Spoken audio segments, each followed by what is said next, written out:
Hello guys, it's me again for part 8 of my movie collection. Today I'm going to show y'all just various random stuff, kind of complete off the franchise and sequel movies, and I'm going to have a few box sets to show off. But the first one I'm going to do is show Anatomy. This is a foreign movie. It's from somewhere in a Norwegian area, I think, in Europe. And it's about this medical student who discovers a secret about her school where they perform autopsies on live subjects.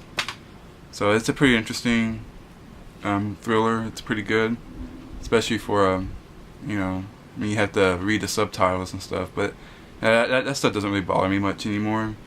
A lot of foreign movies are really good, so it doesn't really bother me much. And here's the sequel to it. It's a pretty solid sequel. It's not too bad. Another foreign movie is Ringu. Of course, it's the original Ring, and it's pretty good. I always liked Ringu. And then Ringu 2 is very different than the Ring 2. That's a pretty solid sequel. And of course, I have Ring, which was a very good movie that came out. It kind of got made fun of a lot and whatnot, but it's not a bad movie. And then you have the sequel to the Ring. It was not that bad, but it wasn't that great either, so it's just kind of neutral. And then you have Eliza Dushku in Wrong Turn. This was a really fun movie to watch. I always enjoy these backwood type movies. They're really fun. They're all influenced by like Deliverance and stuff. So you always enjoy these kind of movies. And Wrong Turn 2, really fun sequel. Has that Rollins guy in it, so it's pretty cool. And then Wrong Turn 3 was surprisingly a pretty decent sequel. It wasn't bad at all. It's Wrong Turn 3 Left 4 Dead. But yeah, it's pretty good. And then some really good movies here are the Ginger Snap movies. Always enjoy these. They're very fun. And Ginger Snaps 2. And Ginger Snaps Back. This is the beginning. I actually enjoyed this a little more than part 2. This is a really good prequel. So yeah, if you haven't seen those yet, I advise y'all to watch them. They're pretty fun movies. And then the Warlock movies. Warlock Armageddon's the second one. Then the third one. And these are really fun. House. It's kind of a comedy, dark comedy. And then House 2. An interesting thing about both of these is each one of these has a cast member from Cheers in it. So I guess they did that on purpose. Yeah, I always thought that was pretty funny. And Jeepers Creepers and Jeepers Creepers 2. I didn't really care for the first Jeepers Creepers when it first came out, but like Cabin Fever, I watched it again and I actually kind of liked it. So I decided to go ahead and get that double feature with 1 and 2 in it. And here's a little fun blaxploitation movie, Blackula. These are pretty funny. I always enjoy watching these. And the sequel, Scream Blackula Scream. And another one is American Werewolf in London. This is a great classic. This was probably of the 3 main werewolf movies that came out in 1981. This one, The Howling, and Wolfen. No one thinks of Wolfen too much. That one's a little different, but it is considered one of the 3 that came out in 1981. This one is my favorite werewolf movie from '81. So I always liked American Werewolf in London. And then the sequel, American Werewolf in Paris. A lot of people don't like this one. Like as usual, I'm neutral on those kind. I'm not gonna be too critical unless it's just flat out horrible. I didn't think it was that horrible. And here's a really good series right here that I enjoy a lot, and that's Maniac Cop. Fun, crazy movies, has Bruce Campbell in it, so you definitely can't go wrong with that. And then Maniac Cop 2. Fortunately, it's in full screen, but whatever. And then Maniac Cop 3. They're all fun. I enjoy them a lot. And these are some vampire flicks from Dusk Till Dawn. Quentin Tarantino, Paul Rodriguez. Well, Paul Rodriguez directed it, but it has Quentin Tarantino in it. That's the second one. That's the third one. And the next series of movies is The Prophecy of Christopher Walken in it. It's a good movie, good versus evil, with angels and devils and stuff. It's really good. It's a good little thriller. And 2 and 3. There are 2 more, I think, but they don't have Christopher Walken in it. I haven't seen them yet. Probably should try to see them. Probably rent them or something. And next series of movies I'm going to show is what's considered I think it's called the Blood Trilogy. Herschel Gordon Lewis, Blood Feast. These are very whacked out movies. They were purposely done to be extreme.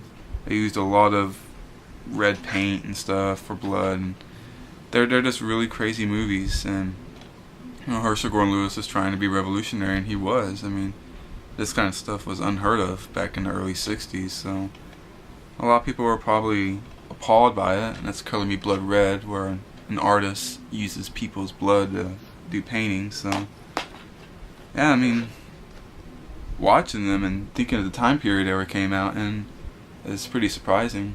This is 2000 Maniacs, and there's a remake to that with Robert Englund in it. But they're pretty entertaining movies. And then I also got the Herschel Gordon Lewis collection. It has pretty much the rest of his movies in it that were pretty controversial for its time. You have The Gruesome Twosome, Taste of Blood, which is a vampire flick, Something Weird, which is something weird, She Devil on Wheels, it's chicks on motorcycles, Wizard of Gore, that's probably one of the gorier ones, and the Gore Girls, that's another gory one. But they're all pretty gory. They use a lot of that extreme gore in it, and Herschel Gordon Lewis was just trying to do something unique, and he succeeded in that. So those are always fun to watch. And speaking of the remake, I do have the remake with Robert Englund in it, so I decided to go ahead and show that. There is a sequel to it too, and I have seen it. It's not too bad. It's what do you expect from a straight to video horror movie anyway. So, and this is that one. And here's a couple movies that I always liked. Rest Stop and Rest Stop 2. Don't Look Back. It has a neat little ending in it, a little twist of some sort. But yeah, they're pretty good. And here's a series that I really like a lot, and I've always liked it because I kind of grew up on these movies, and that's Swamp Thing. And this is not the version with Adrienne Barbeau showing her tits. I don't have that version. It still goes for a lot, but if you want to see her tits, you can see them anywhere, anytime. So I figured it doesn't really matter. And here's the Return of Swamp Thing. Cheesy, very cheesy sequel, but still fun to watch. And here, I actually like these more than the movie. It's the TV series.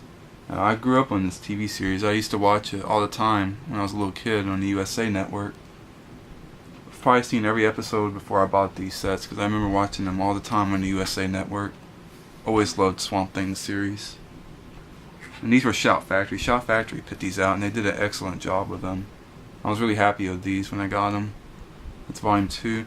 They didn't really do them by seasons, they did them by volumes, because I think technically season 2 was a very long season, had like 35 episodes or whatever it was. So they kind of split it up into volumes. And volume 3 actually is, I think, the whole season 3, but it may actually have some episodes from season 4 in it too, I'm not sure. But yeah, and on season 3 you can't really buy these in stores. You actually had to order it from Shout Factory, because I guess the first 2 volumes didn't sell too well. But I liked Swamp Thing, so I definitely jumped on that whenever it came out. And another series of movies I am going to show is the Mario Bava box set. I really like this box set. It has a lot of good movies in it. Lisa and the Devil, House of Exorcism. The main one is Bay of Blood. That's the main one I bought it for. And the secondary movie is Five Dollars for an August Moon and Four Times at Night. Kidnap's pretty good. Rory Coat and Winchester Jack. It's kind of a little different movie, but overall they're very good. I really enjoy these Mario Bava. I'm glad Anchor Bay put these out, because when I was wanting to get them, the Image Entertainment ones were already starting to go out of print. Bay of Blood was going up for like $100+ if I remember. It was ridiculous. I never would spend that much money on a movie. I don't give a crap what it's like. It's ridiculous that people charge that kind of money for out of print stuff, but they do. And here's actually that was volume 2. This is volume 1. Kind of got that mixed up. Volume 2 has Black Sunday and Black Sabbath. That's right. And those were the other 2 I was trying to think of that I really wanted, and I didn't see them in that box set. But they're in this one. Black Sunday and Black Sabbath. Those were fetching for a lot of money too. So it's really good to finally get these movies and get them all at once like that. And these box sets was awesome. And actually, I think they do have their own cases too. And right there. There's 2 movies per disc. But yeah, I mean, I enjoy them. They're really fun. Mario Bava, the father of Lamberto Bava, who was really a good director in the late 70s and 80s. And here's another little box that I want to show. It's the Twisted Terror collection. You get another movie in here that was going for a lot of money at one time, Dr. Giggles.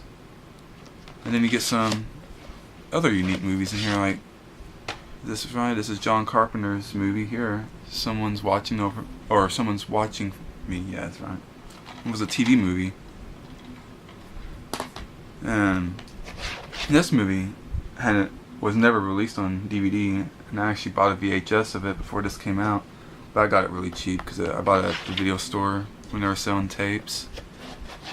And here's Wes Craven. Yeah, Wes Craven's Deadly Friend. This is Oliver Stone's The Hand.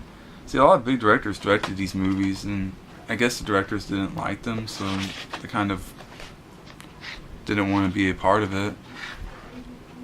So, and this one's I Have a Stranger. I don't think any big director was part of that one. But yeah, I enjoyed all those movies. They were pretty fun movies. And I guess that's gonna be it for this DVD collection video. And I'll see y'all next time for part 9. Thanks you.